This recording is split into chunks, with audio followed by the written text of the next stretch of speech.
C'est toujours un plaisir d'être en votre compagnie. Aujourd'hui, dans le Morning Call, nous parlerons du président de la CAF, Ahmad Ahmad. Il aurait confirmé que la date de la CAN 2021 prévue au Cameroun devrait migrer de juin à janvier. Il y a quelque temps, la CAF a programmé la CAN pour le milieu de l'année. C'est la raison pour laquelle la compétition en Égypte s'est déroulée en juin.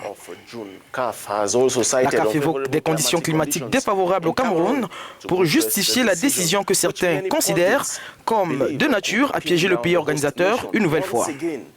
On rappelle, le Cameroun devait abriter l'édition 2019 de la CAN, mais le pays a été déchu de ses droits du fait de retards dans la construction des infrastructures. En l'état actuel des choses, le Cameroun a juste 12 mois pour être complètement prêt à abriter la compétition en janvier 2021 donc.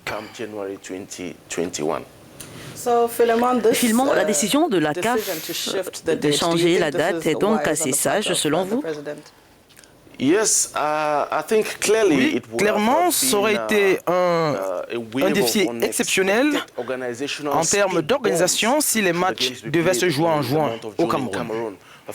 Le pays entre alors dans la saison des pluies et les infrastructures, les stades de Bafoussam, de Limbe ou de Douala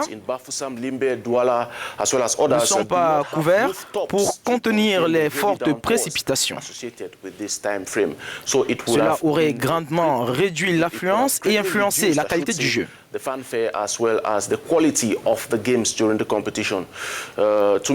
mon point de vue, c'est une décision stratégique avisée de la CAF. Mais comme nous le savons tous, cela met une énorme pression sur le Cameroun qui doit être prêt à temps.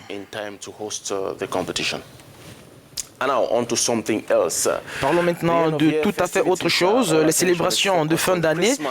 Toute l'attention est focalisée sur la Noël et les festivités et les vœux de circonstances. Mais alors que la majorité des chrétiens mangent et boivent le 25 décembre, des athlètes à travers le monde doivent faire le choix douloureux de moins se concentrer sur la fête. La nuit de la Noël a été remarquable au Staples Center, le parquet des LA Lakers et des LA Clippers. LeBron James et les Lakers ont été tenus en respect par leurs voisins des LA Clippers. Les autres ont commencé la rencontre sur les chapeaux de roue avec une série de paniers à 3 points pour LeBron.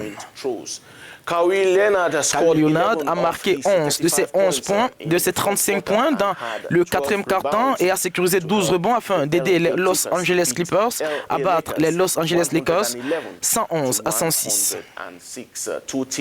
Les deux équipes se partagent le Staples Center depuis son inauguration en 1999, mais les Lakers recevaient cette fois-ci.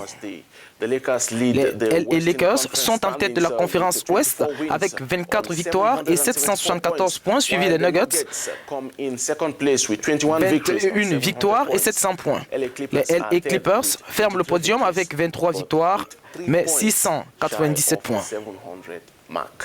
Un autre rendez-vous pour la Noël, précisément le lendemain de la fête, le Boxing Day, la Première Ligue a proposé la 19e journée jeudi, au terme de laquelle Liverpool cimente sa position de leader. Je vous propose quelques résultats de cette journée. Arsenal a pu remonter un but pour faire un nul avec Bournemouth et Aubameyang a sauvé les débuts d'Arteta sur les bancs des Gunners. Partage de points aussi entre Sheffield et Watford, 1-1. Chelsea a été puni à domicile par Southampton, 2-0. Aston Villa s'impose sur le fil, 1-0 face à Norwich City. Man U remonte un but et gagne 4 buts à 1 à Old Trafford.